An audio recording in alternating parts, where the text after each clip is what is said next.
Hey, friend, welcome or welcome back to Better My Blueprint podcast. I'm your host, Alicia, and today's episode 6, where we'll be talking about the me versus me theory in celebration of Women's History Month, as well as just the whole mindset of being your own worst enemy and getting in your own way. Before we get into this juicy topic, make sure that you are following us on all social media. We have Spotify, we have YouTube, we have Instagram, and we have TikTok as well. And we don't post as much on TikTok. I think that I'm going to do like every other episode where I'll post on TikTok, only because it's just very time consuming. And I don't feel like TikTok is for my generation because I struggle on TikTok. I struggle on how to edit. And if it wasn't for AI TikTok and everything helping me to make my videos look good, I probably would not have really good looking videos. So thanks to that, but don't expect too much with the TikTok. Focus more on just the actual podcast because that's where you actually get the really juicy information, as well as facial expressions if you're watching on YouTube. And you get to see the genuineness in my tone when you listen on Spotify, okay? So, topic of today. This is going to be a concept where we're doing self-empowerment. We're talking about self-sabotage among women and so on and so forth. Okay, so let's get right into it. I don't want this video to be long. The first thing that we're going to talk about with women is discussing the duality of being a boss woman. Okay, of course, I'm going to talk about that because at the end of the day, if you want to succeed in life, unfortunately, you're going to have to get out of your own way and get out of things that make you comfortable and start doing things that make you uncomfortable. And we'll get into that actual aspect of being comfortable being you're uncomfortable later. And if you haven't already, please make sure you watch. I think it was like my first or second episode of season 1 where I talked about being comfortable being uncomfortable. So if you haven't saw that, pause this, go watch that, and then come back and watch this or listen to this. Okay, so let's discuss the duality of being a boss woman. I am still trying to learn what it means to be a boss woman, but I know a lot of people, especially in this society, think that being a boss woman means having several racks in your hand, dating a ball player. Being a boss woman is buying your own car, buying your own house. And though those are some characteristics of what some boss women have that we see on social media, I think what's important is our mindset and how we look at things, our point of views, and our actions towards being a boss woman. Being a boss woman, first and foremost, is believing that we have to be submissive at first. We have to understand that no matter what, we could be CEO, COO, whatever the case is in our businesses or in our career, but we always have to submit to God because He's the one that's going to give us the strength and power to be that boss woman. Okay. And with being a boss woman, it's not always tied to money. It's just about mindset. It's about what I'm going to do next.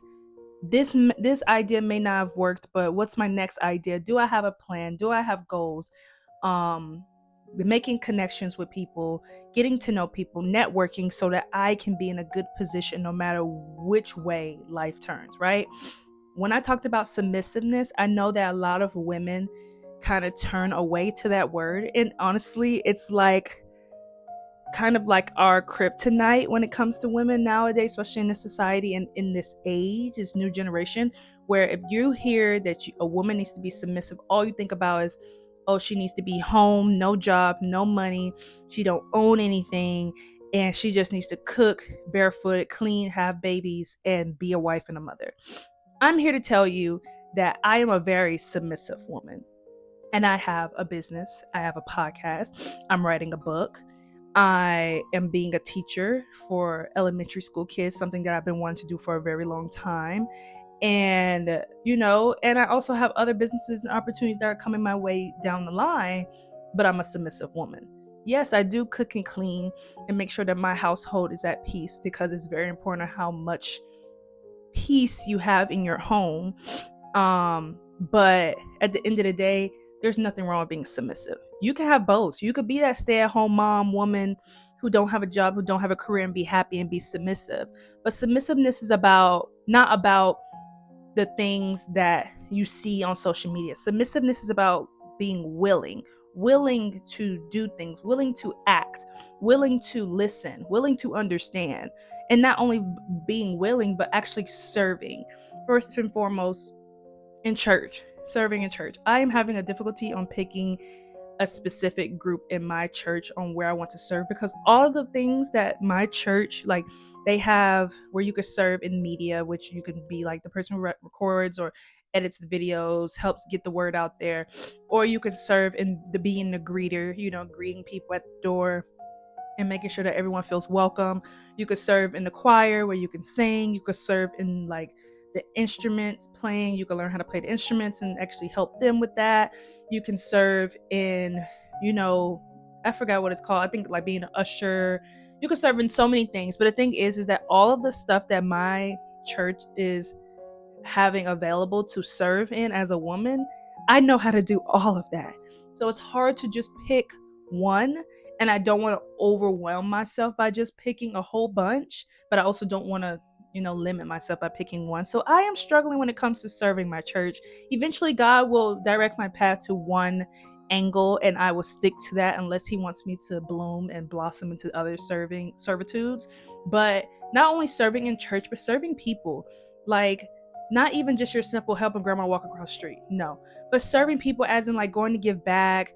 I know a lot of people think that you should only do like those nonprofits and like feeding the homeless and all that stuff when it's the holidays, but you should do that all year round. I am trying my best to find things to do where I don't need hours, I don't need to be paid. I just want to go and serve the community and help my community to be better. What I love about my boyfriend that y'all saw in the last episode when we talked about finances and stuff, he is really good in serving. I don't know if he notices it, but he serves in a lot, especially for his job. Being an engineer, you think that all you're doing is working with bits and bots and math and science, but they do a whole bunch of really fun activities and things as well. He like goes reads to like special needs kids and just go read books to elementary schools, middle schools. He go and just do like, I think like they do something where they like have, I know they probably have like nonprofit parties and things like that, and I don't fully know everything, but I know he does things where they go give clothes away. He's really good at giving clothes away to Salvation Army, and it's just so much stuff. And I think that a lot of people think that when you hear submissiveness is only to women, and even though this is a woman like coded episode, there's nothing wrong with being submissive and serving and being willing in any gender, because at the end of the day, everybody needs help. And if you have the tools and skills to go and be helpful, that makes you more of a boss woman than anything, right? Not only with being submissiveness, you need to be willing, or in being willing to serve, but you need to be able to follow as well as listen. Nothing is worse than a woman that talks but can never listen to what someone is saying and can't follow nothing. Every billionaire, every leader that you see now had someone who led them, and in order to be a good leader, you also have to be able to listen, and not listen to respond, but listen to take action and listen to apply it to your life, right? So being a good listener, being a good follower, having discernment on who to follow, who to listen to, because you can't listen to everyone, you can't watch every podcast, you can't be around every crowd, because sometimes it will direct you in the wrong way. Not only being good at following and listening, but another way to be a good submissive woman in general and being a boss woman is being able to understand. Though you may not agree with someone and what they did, what they said, their actions towards someone you love or towards yourself, being able to understand and see things from all different point of views. That's what's going to make you be a really good boss babe, as well as being submissive, okay? I know a lot of people hear about Proverbs 31 women, and I'm thinking about doing a challenge where we talk about all of the women that's considered like wrapped around that Proverbs 31. And if you guys are interested in hearing, like having a nice little, a couple of episodes of a season, or maybe a full season where we just talk about the Proverbs 31 women, if you're interested in it, please comment below our signature emoji so that I can prepare myself to do that, because I'm going to have to do a lot of reading in the Bible, which I do anyway, and I already know a lot of the women that are considered that Proverbs 31 women. But if you are interested in that, definitely comment below and let me know. But anyway, back to the Proverbs 31 woman. They talk about a woman who gets up early, a woman who learns and listens and understands, a woman who serves, a woman who has her own business, has her own income, but still know how to bring it together with her husband, a woman who follows her husband, a woman who doesn't tear down her husband or significant other. I feel like people be saying, oh yeah, I'm a Proverbs 31 woman because I cook and clean. Like, that doesn't make you a Proverbs 31 woman. It was all about mindset for the women in the Bible. It was all about leaving a legacy. It was all about showing themselves as an example and not just doing it for the likes and the views. And yeah, they didn't have social media back then, but let me tell you, the drama and the grapevine played hand in hand in the Bible. You knew about what was going on in Egypt all the way down in Jerusalem, okay? And so being a Proverbs 31 woman is about not yelling and screaming to get your point across.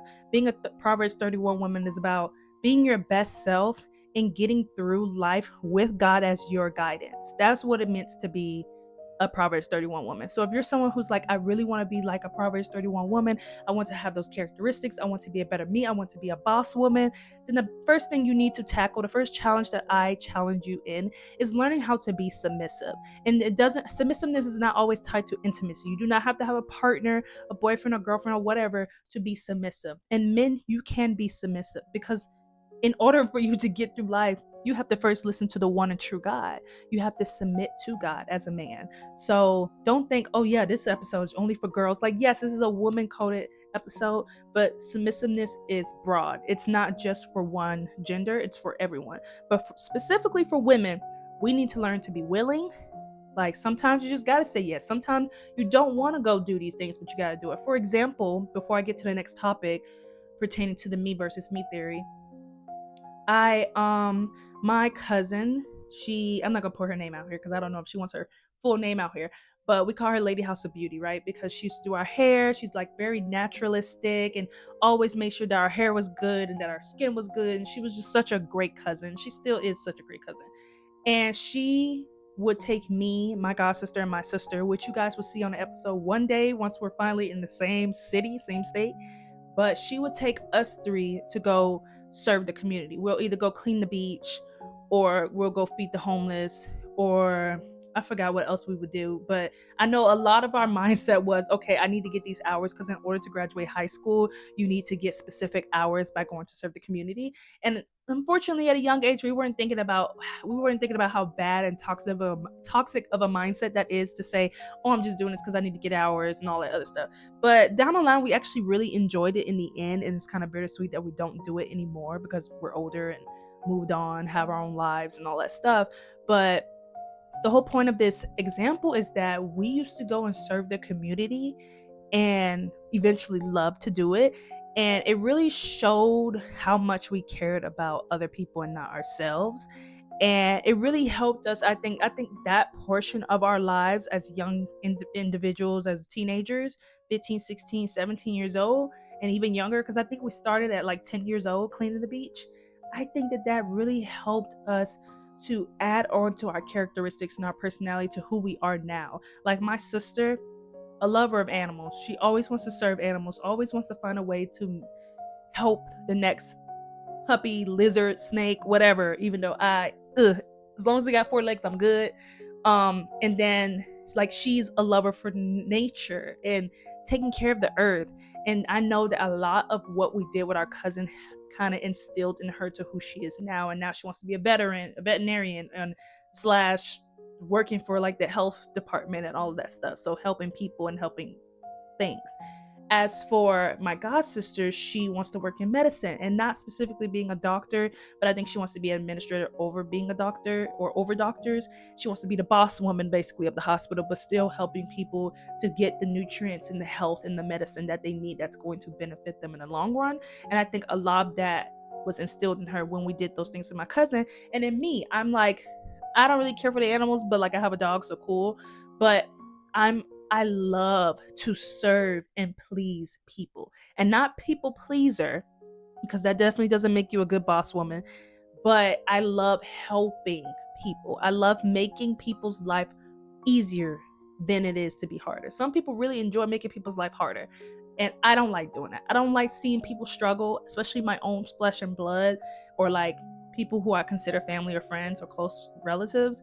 So I love to serve. I love to serve. That's like, I knew that being submissive was never going to be a hard challenge for me when it comes to people, because I just love to serve. And not even in my relationship. In the beginning, of course, when you have that prideful ego, you're like, oh, I don't don't want to do this. You didn't give me a ring, and what, you want me to do this and do that? You want me to be your wife, but I'm a girlfriend? Yeah, we all as women had that mindset. But down the line, God created us to serve each other. God created us to be submissive to each other and to be submissive to him. And he gave us dominion over earth and all things on earth, but he didn't give us dominion over each other. So being submissive doesn't make you weaker. It doesn't make that other person stronger than you. It just shows that we can work in our strength and our weaknesses together, right? So next, we're going to go talk about understanding the me versus me paradigm. And with that, the definition of me versus me, and I'm going to read it, says an expression that refers to an internal struggle between different parts of a person's identity, a battle between a person's aspiration and comfort zone. You hear a lot of, let me think, billionaires, athletes, and like, people like who are just really into that kind of life. You see them talk about the me versus me and how, you're your worst enemy and you need to do better with basically being your best friend instead of being your worst enemy. And I can say that my struggle has always been that I've always gotten my own way. And it's always been the whole theory of being scared of being uncomfortable, being scared of letting my light dim a little bit to allow other people to light up and shine, being scared that I'm going to mess up because I always thought I was a mess up. I always thought I was a mistake. I know this is kind of getting deep and y'all are getting in my business, but a lot of my life, because if you watched my other episodes, that I was adopted by my brother and his wife. They became like mother and father to me, and I've been through a lot in life, and I always thought I was a mistake, especially when I didn't have a really close relationship with my birth mom, and my dad passed away when I was like 10 from cancer. And it was just so much going on where I always had this mindset, I'm my worst enemy. I am in my way, but I never had it in a motivational way where it's like, okay, since I'm in my way, let me get out of my way. No, I always had the mindset of, I'm going to fail. I'm not going to succeed. I'm not stronger to fight my own self. And I've had dreams where there's this like and I think my best friend Joseph had the same kind of dream too. And I mean, me and him is kind of the same, so it makes sense that he had that dream. But I had this dream that I was being chased by this dark figure, and I couldn't figure out who this person was. And they just kept chasing me, kept chasing me, kept chasing me, and I kept trying to survive. I kept trying to run from this person and hide, but the person just knew. It's almost like this person knew where I was going and where I was hiding before I even got there. And I never ever got away. And eventually I found out that this person was me, and I got that. I never saw the person's face, but I got that prophecy through one of my pastors that it was me who was chasing me and that I need to get out of my own way so that I can be successful. And I'm pretty sure other people, you could put in the comments, yeah, I've had the same dream. Yeah, I've definitely gone through the same mindset, point of view, all of that. But you can really be your worst enemy. You could really get in the way. You might sit here and think, oh, I can't do this. I don't know how to do that. And little do you know, you don't even need to know how to do half of the things that you're trying to do. All you need to do is take that first step, which is what God wants. He doesn't expect us to be the smartest person in the world, even though Einstein was lucky and blessed and highly favored because he was very smart. But not all of us is going to be Einstein. And it's probably only one good Einstein every couple of decades. So he doesn't expect you to be the smartest, strongest, greatest, brightest person in the world. All he expects you to do is believe that he will supply all your needs, give you all the tools you need, all the skills you need, and he will give you those dreams, aspirations, and passion. And all you have to do is take that step. And once you realize that, the me versus me paradigm won't be applied to you. But if you keep getting in your own way and not trying to be comfortable being uncomfortable, then it's just going to be very, very hard to be successful, to be that boss babe, to be, the first woman and all that good stuff in different skills. Okay, so some common traits of self-sabotage, because I feel like as women we self-sabotage ourselves a lot because we always think that once something good happens for us, it's a trap. Once we find a good man, oh, but what's wrong with him? Why isn't he with someone? Once we have the mindset of, where did this money come from? I don't deserve this. I'm going to just blow it all away because I know that this was not from God. Or God, you think I'm special? How? No. All this doubt that we have is considered self-sabotage. So some common traits, just in case you're wondering, am I a self-sabotager? Do I have this characteristic? The first one is procrastination. Everyone knows, and even men go through this, but men are they're more common to kind of get things done, especially if they were raised right. And so women, we procrastinate a lot. We be like, oh, I'll finish that later. And then later comes and you're like, dang, like I had all this time. Like me, I had all this time. I'm on spring break, right? And today is Friday. And when you guys see this, it'll be the next Friday, because I post every other Friday. And so I could have recorded this video on, well, no, today's Saturday. Sorry. Yesterday was Friday. But I could have recorded this the Monday, my fresh start of spring break happening, because I'm a teacher. I'm an elementary school teacher. So we're off for the whole week.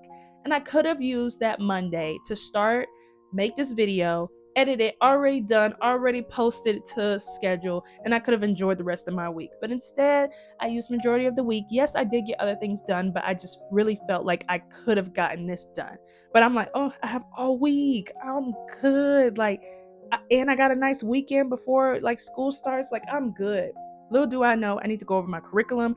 I need to do some work. I need to finish my own personal classes because I'm in school, and I need to do this and that and that and that. And there's not enough time in the day to do that. Plus, record this video and edit this video and post it and make sure it's everything good. And also post more content for TikTok and everything else. And I know that that is one thing I'm trying to fight with and kind of overcome, which is procrastination. So that's the first common trait with self-sabotage and being a person who might be going through that me versus me theory. Next one is very popular: avoidance. Us trying to avoid the inevitable, us trying to avoid things because we're scared. Like, you're trying to avoid this guy who's very sweet, very nice, compliments you all the time, and you're just like, oh, I'm not ready to date. And it's been 6 years since you dated. It's been 6 years since that last breakup. It's been 10 years since that happened with so and so. And you're like, well, I'm not ready, and I don't think I'm good enough to be a girlfriend, and I just want to be single. So you're avoiding all these good men that God is throwing at you. God's like, here, get Timothy, get Adam, get Jesse, get Josiah, get this person, get Mark, get Matthew. I'm just naming people in the Bible. But he's just throwing all these great men, potential men to be your husband. And you're just like, I know he's going to be at that Walmart today because he always gets there at this time. So I'm going to just go to Kroger, which is in Texas, or I'm going to just go to Target, which we are boycotting, or I'm going to just go to Sam's Club or whatever. I'm going to go somewhere else, or I'm just going to procrastinate and say, I got next week I can go to the grocery store. Knowing good and well you only have 1 cup of rice, maybe 1 little chicken tender, and asparagus, knowing that you need more groceries in your refrigerator. So avoiding things, avoiding the inevitable, and avoiding possible blessings. That is a common trait for self-sabotage. Another one is negative self-talk. I still struggle with this to this day. Okay. And I also want to make clear to you guys that I am not a podcaster that's going to say, oh, I've been through this, I've perfected it, and now I'm trying to teach you. No, I am no one's teacher. I am here saying, this is my testimony. This is what I'm going through, what I've gone through, what I might go through, and I want to go through it with you. Okay. So never think that I'm sitting here telling you I've perfected this, because I have not. Okay. I am not perfect. So negative self-talk. This is a common trait of self-sabotage. Telling yourself you're not worthy, telling yourself you're not beautiful, telling yourself that you're fat. If you constantly say out your mouth, oh, I'm fat, I can't fit nothing, all I do is eat, then that's what it's going to be, because your words are your bond, your words are strong. And a lot of people think, oh, sticks and stones will never break my bones, but words will never hurt me. Honey, that is not true. That is a little bedtime poem or whatever that someone has created to distract you from the truth. Your words have meaning. It says in the Bible, your words are very powerful. And if you speak death out of your mouth, then death will come. If you speak life out of your mouth, then life will come. So if you're talking about yourself, saying you're ugly, you're this, you're that, you'll never accomplish this, you'll never do this, you're always like your dad, you're always like your mom, you're never going to be good, you're never going to find a husband, you're not meant to be happy, you're not meant to be loved, you are never going to be good with your money, you're never going to be be good with your personality. You need help, but you don't want to get help because you don't think you deserve help. If you keep saying this stuff to yourself, that's exactly what you're going to get. You're going to get what you put out regardless. And you think that, oh, I was just playing. No, every little dark joke has a little bit of truth in it. Okay. So be careful how you talk to yourself and be careful how you talk to others as well, because that shows your characteristics. That shows your personality. That shows who you are. Okay. Next one is the fourth one is isolating. Those people who say, oh, I like to be in the house. I don't really like people. Little did y'all know, I used to say that because I was in pain. I used to say that because I was going through a lot in my relationship. I was going through a lot in my mind. I was going through a lot with family. I didn't care to make friends. I remember my first year or two coming out here to Texas. Though I did make a few acquaintances from work, I was still miserable. I didn't care to make friends. I used to tell my family, I'm not going to make friends. I don't like it here. Like, Texas is cool, but like, I miss y'all. And if I can't do this, I can't do that, I'm just going to keep to myself. And I did do that. I kept to myself for a very long time. And that didn't benefit me at all. I missed out on so much things that happened here in Dallas, which is amazing things that I finally got to experience now that I could have experienced back then if I would have stopped isolating myself. And a lot of times my boyfriend would be like, just get out, go out, like meet people, like don't be mean. Like I used to be mean to other women, or not even other women, just mean to people in general. Like they'll be like, hi, I like your hair. And I'm just like, okay, like, and I'll just keep moving. And I was a really nasty person. I was a really nasty girl, and not in a good way. And so and so with that, I didn't make a lot of friends. I didn't make any connections. I was kind of alone because, like, I expected my boyfriend to be my best friend, my therapist, my this, my that. And it's like tiring and draining him. And then we were arguing a lot. It was just a whole lot of, okay? And so a lot of that is because I was self-sabotaging myself. I was self-sabotaging my relationships. I was self-sabotaging even my family. It wasn't a good couple of years, okay? And I regret that. And I don't like having regrets, but I regret that because I missed out. I feel like I took a chunk out of my life that I could have experienced if I didn't try any self-sabotage characteristics or traits. Next is filling voids. Now, I'm not really a void filler because I'm really big on relationships, and that's just like not even intimately, but just in general. And I'm really big on positive relationships. And if you're not a positive person, and if you're not a person that's meant to be sitting at the table with me eating with God, then I'm quick to cut you off. But I fill voids a lot when it comes to my money. I know good and well that I don't need to be spending this money, but if I'm sad, depressed, or just feeling any kind of negative emotion, I quickly fill that up with spending money I don't have. And I'm getting better, definitely getting better by the grace of God. But filling voids is a really bad trait to have. And it's definitely 100% self-sabotage. I'm speaking this out to the women who date men that they know is no good, dating men or men dating women, knowing that that person is not good for you, but you're dating them because you need to feel, you need to touch. It's a song called I Need to Feel Something by Chris Brown. And I used to sing that song. Me and my boyfriend used to be feeling it because we just love Chris Brown down bad. Like, we are down bad for Chris Brown. But then after we started like going on our fast, like, you know, our first 40-day fast and all these other things that we were doing, get involved more in church, we would listen to the song again and we're just like, this man's basically saying anything that can give me some type of pleasure I need. And that's not good to have. It's not good to be desperate for anything, because then anything's going to come your way.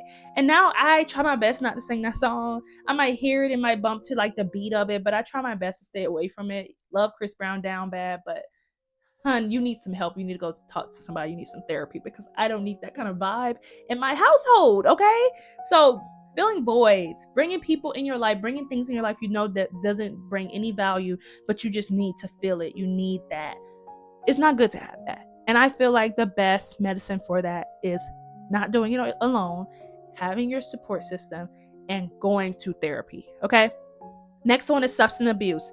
I am not going to put my business out there, but let's just say college days were my worst days, and I filled my voids a lot with a lot of different things that we're not going to put on YouTube or Spotify, okay? But you can get the picture. Substance abuse, not good. You should not allow drugs, alcohol, and things that already are not good for your kidney and your liver and your body to fill that void and help you in any way. That should not be your soother. I know that it's hard to quit once you stop, especially as a former person into that kind of stuff. But honestly, the only person that can really help you is God. God and therapy. That's all I'm going to say for that one. Last one, definitely not least, is defensiveness. But I didn't do that. I was just trying to. You're being so mean to me. Oh, you're just hurting my feelings. Yes. Come closer if you're looking.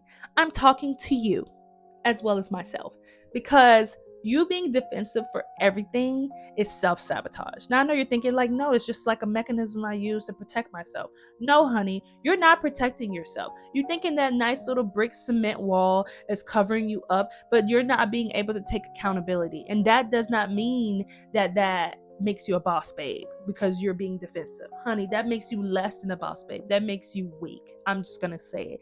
Stop being defensive. That is something that I used to do a lot. And I'm learning as we go that no one's trying to hurt you, genuinely. People aren't genuinely trying to hurt you. People are not trying to attack you. No, there's not someone watching you every corner of the store or whatever the case is. Like, learn to take accountability. Learn to understand. Didn't I just say that earlier? Understanding, right? So those are the common traits of self-sabotage: procrastination, avoidance, negative self-talk, isolating, filling voids, substance abuse, and defensiveness. Let's try our best to work on those. I know that it doesn't happen overnight, and sometimes it takes years and years to accomplish. But women, we want to be boss babes. We want to be the it girl. We want to be that girl. We want to be the hot girl. Whatever girl you want to be. The first thing is learning to be submissive, learning about those Proverbs 31 women, and learning about these common traits and how to avoid, not even avoid, but how to stop these traits, okay? How to overcome these traits and these hurdles, okay? Next thing we're going to talk about is embracing your inner boss woman, okay? Some characteristics of a boss woman. First and foremost, setting clear goals and objectives. Being a woman who sets clear goals that are realistic. I think I talked about this in several episodes, but I know I spoke about setting realistic goals in the last episode when it comes to your finances. But you should set clear and realistic goals for your life in general.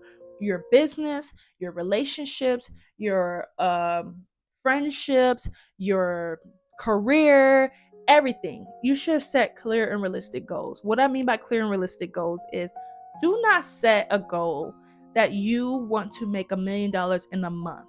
Okay? Not saying that it's not like achievable, but I mean, if you're saying I'm just gonna go work at Family Dollar and they only pay like what, a range from $12 to $15 an hour, and you want to make $1 million in a month, and that's 30 days, give or take, that's not possible, friend.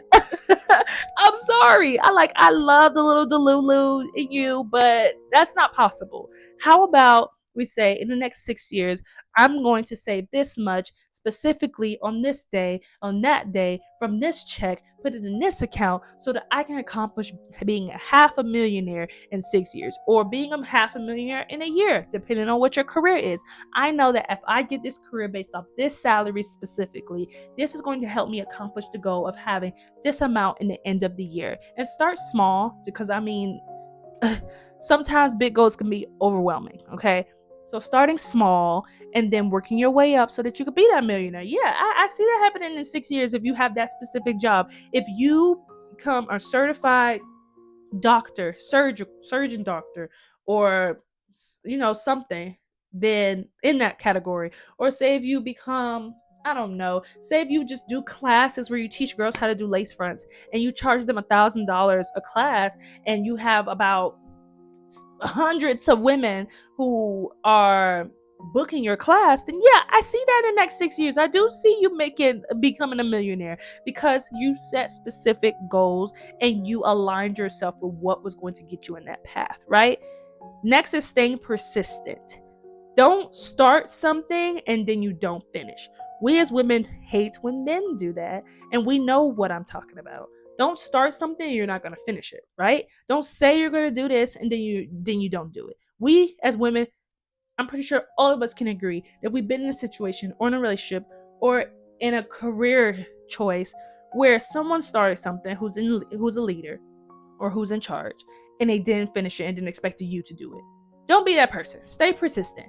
Stay consistent. Just keep going. Keep going until you achieve that goal. Don't say I'm going to start making sure that my house stays clean by cleaning up every Friday, and then Thursday come around, you're like, you know what? I'll just throw a couple things in the dishwasher and straighten up and sweep, but I don't feel like doing this. No. But stay persistent, stay consistent. Okay. Next one is developing a strong work ethic and continuous education. For my girls, I can't, and it's hard to talk about this because I did stop getting my degree down the line. Like I have my bachelor's degree, I have my AA, I have several certificates in licensing to be like an event planner, to be this, to be that, and I'm getting my full-time certificate to be a full-time teacher instead of being the part-time teacher that I am. But I could have went and got my master's. I regret that. I could have went and got my master's before our little orange friend in the White House decides to take away Department of Education and everything that has to do with FAFSA and all of that. And we'll talk about that another time because I don't like to talk politics. But I do regret not continuing my education. But a good thing is having good work and good, strong work ethics, learning skills, putting pen to paper, putting in the work, putting in the action, actually doing something and continuously doing it. That's what makes you a great boss woman. You might not have no businesses, you might not have millions of dollars in your account, and that's okay because it's not about how much money you have to base it off you being a boss woman. It's about your work ethic, it's about your mindset, it's about your point of view, it's about your willingness to serve and follow as well as lead, right? So the next thing is the strategies that empower yourself and overcome your self sabotage.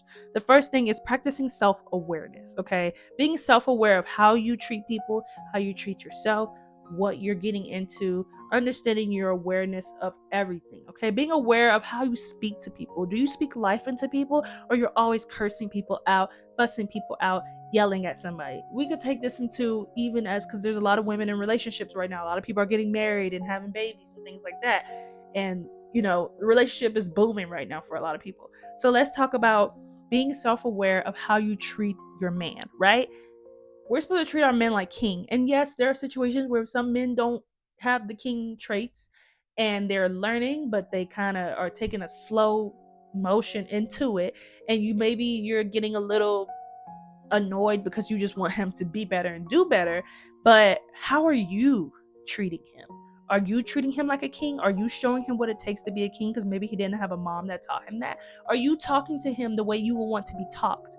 That is having self-awareness, okay? I had to learn that down the line, that you cannot talk to your man any kind of way. I don't care how angry you are. I don't care how upset you are. I don't care if he hurt your feelings. As long as he put his hands on you, then that's a different story.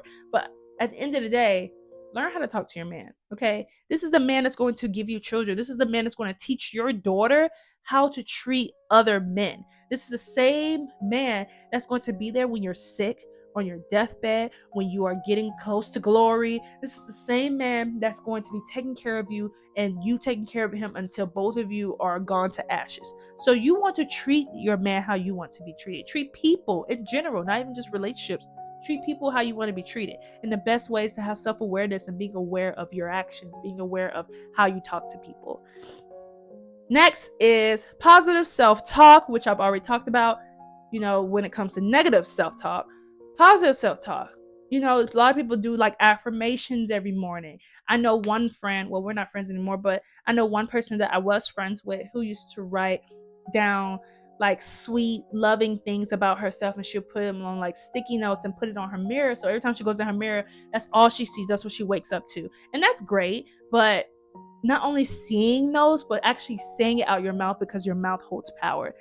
I am beautiful. I love my hair. There's nothing wrong with my hair, even though I struggle with my hair. I have such hair insecurity, y'all.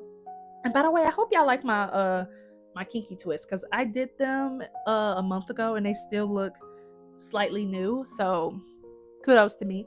But anyway, I love my hair. I love my teeth. I spent all this money. I better love them. I am beautiful. I can lose weight. I will lose weight. I will have kids. I am a fit mother. I am a fit wife. I am a fit girlfriend. I am this. I am that. God loves me. God said, I'm fearfully and wonderfully made. I am made in the same image as Him. All of these great things are what we talk about when we say positive self talk. And not only to yourself, but having positive talk to other people, inspiring other people, giving other people affirmations, right? Another one is mindfulness, staying present in the moment. Mindfulness is kind of a little bit the same as kind of like having self-awareness, like being mindful of how you talk to people, being mindful of what you say and when you say it, and understanding to read the room, because you just never know what you can say that could really tip somebody over. But also staying present in the moment, being mindful that, like, yeah, I want this to happen, like, why isn't this happening? But where I am now, I should be celebrated. I should be celebrating. I should be happy. I should be grateful. Smell the flowers. Go walk outside. Be with nature. Enjoy where you are now. Yeah, you want to be married, and this is to myself. Yeah, you want to be married, but enjoy where you are now. Enjoy the journey and the story that God is creating for you right now. Because when this story is gone, you can't go back to the story. This chapter is done. It's the end. You have to go to a different chapter. So be enjoyable of where you are in the moment, right? And then last but definitely not least, self-achievable goals, making them realistic, but also celebrating your small wins, celebrating who you are, where you are, what you've done, what you've accomplished. So what, you got a little certificate that cost $99 and it was quick and easy. You took the test within an hour. It's still an achievable moment. In the beginning, when I got my AA from was called Tallahassee State College, but it was called Tallahassee Community College back then when I was going. I got my AA, and my family's gonna probably lose their mind when they hear this, but it did hurt my feelings, so I'm gonna say it because it could be a testimony for somebody else. But I got my AA, and I got it in, like, I think it was like event professional management business, something like that, something in that category. And I told my family, I was just like, oh, I got my AA and I'm just so excited, and oh my gosh, it's going good. And they're just like, okay. And I know that they weren't specifically trying to talk me down, but that vibe got on me. And then all of a sudden in my head, I'm just like, it's just an AA. It's nothing. It's whatever. Like, I haven't gotten to the big dogs, which is the bachelors and the masters and the doctorates and all that other stuff. And I used to talk down on myself a lot, and I didn't celebrate me getting the AA. I just was like, on to the next. I was trying to get into FSU. I got into FSU, and I was just like, okay, cool. And that is another topic on itself, of being careful what you say to people, because it can make or break them. But also, don't listen to what everybody else say. Everybody else's wins and things that they think is worth congratulating is different for you. Congratulate yourself for every little thing that you do and every big thing that you do. Okay, so next, what we're going to talk about is embracing your submissiveness and soft-spoken side. I know, I'm shaking the table. I know you're like, oh my gosh, girl, okay, you keep talking about submissiveness. Like, I don't want to hear that. Like, on to the next. But I am very, very big on embracing your submissiveness, your soft spokenness, your soft side. And guys, women, girls, gals, let me just say this: submissiveness and soft spokenness does not make you weak. Whoever told you that you are weak because you're soft spoken and that no one will ever take you serious because you don't yell and scream and act a fool, go and drop kick them right now. Just kidding. No violence, you guys. No violence, YouTube. No violence, Spotify. That's not what I'm trying to say. But my thing is, I hate this society that makes women feel like they cannot be submissive, they cannot be sweet, they cannot be soft spoken. If you're soft spoken, you're shy. Like, no, I just don't think that I don't think I need to yell. There's a time for everything, and I don't think I need to yell to get my point across. I don't think I need to yell, because here's my thing: if you were trying to get a job, would you be yelling at them? No, you'll be talking very like your little professional voice. You know, we all like to code switch. You'll be talking and you'll be acting like you know everything they're saying and that you're the sweetest, most gentle person ever. But then when you're around, say, your boyfriend, you're all, hey, you get on my mother, and acting all Ghetto, right? So act like how you would act if you were getting an interview for every conversation that you have. And I say that because not only do you need to speak like you're educated, but there's nothing wrong with being soft. There's nothing wrong with being feminine. That's what we are. That's what God created us to be feminine. God created us to be beautiful swans walking around where we set the mood, we set the flow, we set the temperature. Yes, we might have a little spice to us depending on our culture, but we are women looking to listen, looking to learn, as well as looking to lead. Okay. First thing is exploring the strength of vulnerability. A lot of us women don't think that we should be vulnerable because of the pain that we've been through with other relationships, pain from our fathers, some of us women who are going through daddy issues, pain from our mothers, pain from both parents, pain from what uncle did to me, pain from what cousin did to me. And we're thinking, oh, I gotta be strong because if I'm not strong, I'm weak. First and foremost, whoever told you that, God bless them, because that is the most evil thing you could ever tell a little girl or a woman, that you cannot be vulnerable. And you know what? In general, I hate, and hate is a strong word, but I hate people who tell men that they can't be vulnerable, that they can't cry, that they can't show weakness.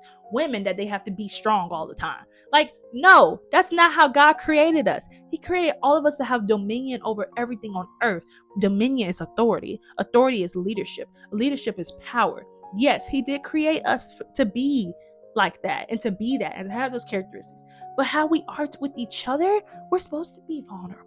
We're supposed to be open. We're supposed to be soft. We're supposed to be sweet. That's anybody. Okay? And it doesn't make you weak.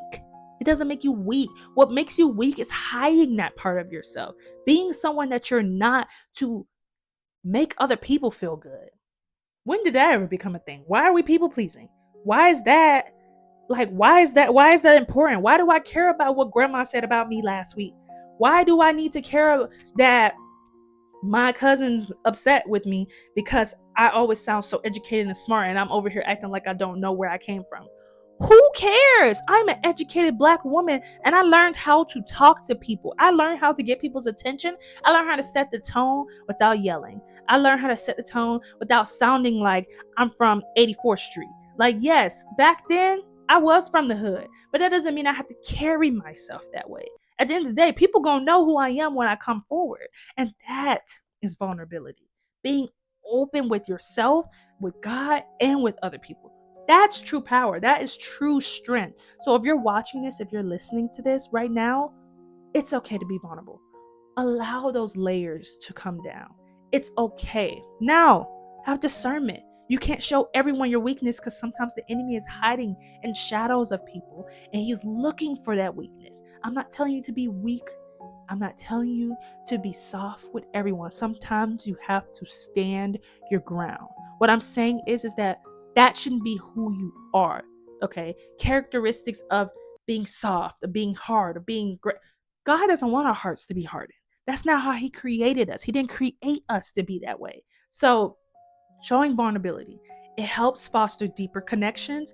It helps so that people are going to want to gravitate towards you. They're going to want to be around you when you are showing your vulnerability to them, being soft-spoken, being submissive, right? Next one is building trust. It builds trust with people. People are like, okay, if I can trust anybody right now to have my back, to make me feel comfortable, to make me feel seen, it's going to be you, because you always show your vulnerability. You always show who you really are and not just what people fake to be on social media, right? And then next, it promotes authenticity. We all want to be authentic, which is ourselves, our creation, who we are, the being within our soul. That's strength, okay? Next is it makes rooms for personal growth. Because honestly, once you're being honest with yourself and someone else, you realize the things you need to work on. You realize the things that you could do better in, right? And then last, it helps to learn more about yourself. And that's what I'm talking about with those layers. When you allow those layers to unfold, you learn more about what you like, what you don't like, what you accept, what you don't accept, what you need to do better in, what you need to gravitate towards, who you need to speak to, right? So, next, we're going to talk about how to balance assertiveness with humility. Now, I know I said submissiveness and soft spoken. You should always be a soft-spoken, submissive woman who also has assertiveness. Assertiveness and aggression, two different things. And that's a whole episode for another day. I'm not going to get too deep in it because this video is going to be long. But how to balance assertiveness with humility. First and foremost, humility. That's being open, being honest, being able to show people who you are, even if it's embarrassing, right? Assertiveness, standing your ground, speaking with authority, right? First and foremost, using the I statements. I don't like what you did. I believe. I want. I need. That is a great way to show assertiveness without having to yell at someone, scream at someone, curse at someone, talk down to someone, speak death into someone, right? Using your I statements, right? Next is giving and receiving feedback. We love to give advice as women. Help the next woman. Be a girl's girl. But when someone is giving you that same advice back, you can't take it. You're getting defensive. You're self-sabotaging yourself from accepting that need of wisdom that you need, okay? And then next is being okay to say no, because you do not... Submissiveness doesn't mean that you have to say yes. You don't have to be a yes man. Yes, I'll do this. Yes, sure, yeah, I'll come to your baby's baby shower. Yes, I'll spend all my money to come see you for your birthday. Yes, I'll do this. Yes, I'll do that. Yes. No, that does not make you a strong boss woman, and that does not equal to submissiveness. Saying no sometimes for your personal well-being, your mental health, is the best way to being a boss woman, to being her. Okay, that's what really makes you her. The fact that all these other people say yes and you said no. That if that doesn't speak a volume to you, then I don't know what. But I had to learn to not feel bad for saying no. Like, yes, I want people to be there for me, so I need to be there for them. Yes, I want people to make the same effort that I make for them. But sometimes you gotta say no. Sometimes you just ain't got the funds to go hang out with your girls at the girls trip in Las Vegas. Sometimes you can't come and spend $1,000 on Pampers for your best friend for her baby shower. Yeah, you could do a little bit something, but that ain't your child. That ain't your child to take care of. Sometimes you have to say no to your spouse. No, I do not want to get sexually intimate right now. No, I'm not in the mood to do these things. I just want to relax. No, there's not. Like my boyfriend, he's quick to tell me no. Okay? And not to say that he don't say yes to me and that I'm not a princess, because like I am. But sometimes he has to let me know, like, no. And he doesn't have to yell at me. He doesn't have to raise a hand at me, which he knows he would never do. But it's authority when you say no. Because sometimes you don't have to do anything you don't want to do. Okay. And sometimes you do got to do some stuff you don't want to do because of sacrifice and meeting people in the middle. But how many times are you going to meet people in the middle? Sometimes you have to take care of yourself and say no, right? And then, of course, not over-explaining. I suck at this. I over-explain everything because I just feel like there's just so much more I need to say. Even if I have to repeat what I just said, I want you to get it. But the problem with that is trying to control that person to understand. It's their job to try to understand you, not your job to try to get them to understand you. Your job is to explain how you feel, set your ground rules, and keep it moving. It's their job to choose to understand. It's not that they can't. They have to choose to understand, right? So don't over-explain yourself. Let that person know, yo, you hurt my feelings. I don't like that. I believe that we need some space. And when I feel comfortable using my I statements, I will reach back out. From now on, I think just give me a minute. I'm upset, and that's it. You don't need to explain, because I hate it when you did this and you did that several times. I can't believe that you did this and did that 5,000 times. You do not have to keep repeating yourself. If that person can't get it the first time, they're not going to get it the 70th time that you said it. So stop over-explaining yourself, okay? And then next and last is stating expectations firsthand. A lot of you women be like, well, I didn't see his red flags and he hurt my feelings and I didn't know he was going to cheat. First and foremost, I'm not saying that it's y'all fault, because some men are very good at hiding behind a mask, okay? But if you set expectations beforehand, whatever they do after that, that's on them. But it's on you if you don't tell people how you really feel and what you expect out of them. I want attention. Okay, I like attention from my man. I like intimacy from my man. These are my love languages. I would like for you to apply it. I understand that money doesn't grow on trees, but there's nothing to spend $1 on one piece of rose every couple of months to make me feel special. It's nothing to help me cook and clean. I don't like cooking and cleaning by myself. I feel like one of them old women's back in the day, and I want us to share this trait. I need this, I need that. Telling people what you expect, even in businesses. I want this percentage, and if I don't get this percentage, I don't want to partner. I want to do this. My biggest regret is when I tried to start this podcast with one of my friends, and I said some things that I expect, but I didn't go deep into it, and it really fully, clearly explained the goals that I was trying to reach, and it ended us crashing down and not doing the podcast together. And my biggest regret is not being honest firsthand. And you don't want to regret that. So state your expectations first and foremost. No one can look bad at you. No one can point fingers at you because you were honest, open, and clear and transparent with them firsthand, right? Now, some biblical references, right? Because I always got to take it back to the Bible, and you guys can go back into the Bible yourself to look at and study these scriptures because this video is long. But some biblical references with the virtues of meekness and gentleness. Matthew 11, verse 29, Jesus is a role model of how to be meek, how to be gentle, how to be honest. Galatians 5, verse 22 to 23, there's traits of the fruits of the Spirit that says that you should have these traits, and a lot of it is with gentleness, meekness, right? Proverbs 15, verse 1. And honestly, I'm just a Proverbs girl. I just love Proverbs. It's just like, I think it's becoming my favorite book. But Proverbs 15, verse 1 talks about having a gentle tongue when you're angry and being careful what you say because words hold power, right? And then 1 Peter 3, verse 4 talks about the value of silence instead of appearance. The values of staying silent and not speaking your truth, or not even speaking what you really want to say to that person, and just learn to just be there and observe, right? So make sure you look at all those scriptures, read it, study it, look more into it so that you can reference it back to this video. Some submission qualities, and this is the last one. Submission qualities are being respectful. Okay, first and foremost, I know y'all parents taught y'all better than that. This new generation of kids, like as a teacher, I experience it at the front row. These kids are rude. They are rude. I'm like, I know you had a grandma. I know you had a grandma that taught you how to talk to people. I know you had a grandma that as soon as you said something slick, rude, or disrespectful out your mouth, you had to clean it out with some soap. There's no way that you think it's okay to talk to your elders or talk to people in general like that. And I just be having that mindset, and I'm just like, dang, I'm so happy how my mom raised me and my siblings, because there's no way I would ever talk to people that way. But I digress. Being respectful is a good submission quality. Next is active listening, like I've said before. Being willing to listen and learn, not just hear, because if you could you could hear. That's not what we're talking about. Actually listening and applying it to yourself and applying it to your life, right? Next is ability to serve and follow, like I said before. In order to be a boss babe, you got to start in the trenches, honey. I'm sorry.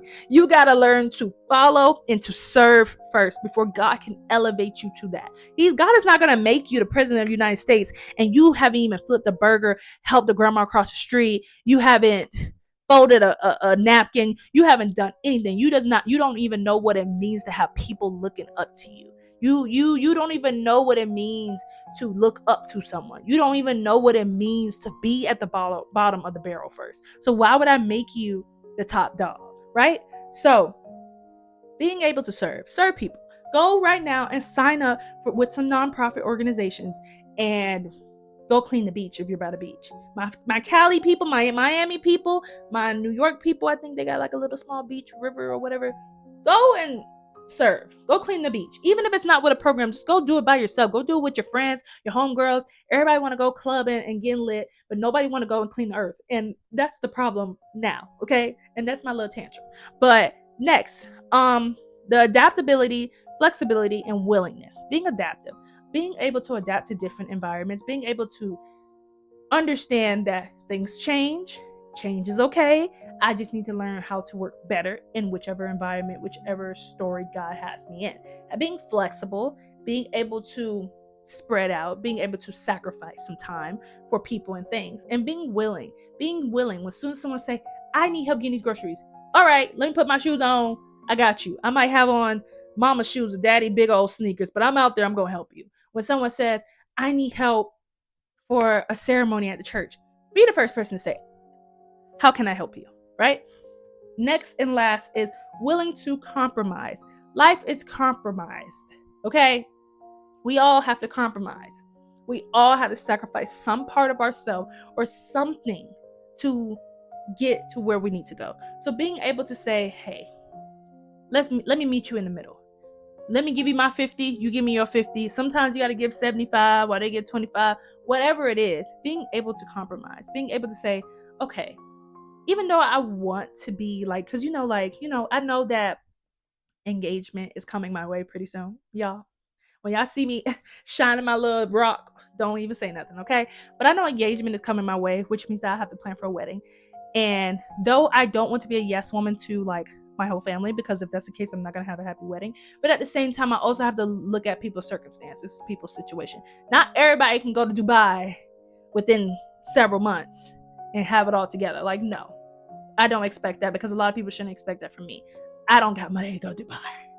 Okay, so maybe having a closer state to the family so that they could just easily fly, spend $200-300 and come to the wedding in the future, or whatever the case is probably a better compromise where I can still be happy, be with my family, but also maybe in a place that kind of looks like Dubai or a place that kind of looks like this, so that I can be satisfied, right? So meeting people in the middle. Okay, thank you guys for listening. I know that I think this was my longest episode ever, so I'm sorry, y'all, but this me versus me, getting out your own way, learning better traits than being a self-sabotager, like, this stuff is very important and this is passionate to me. I love talking about being a better woman to other women, and I love talking about being a better individual to other individuals.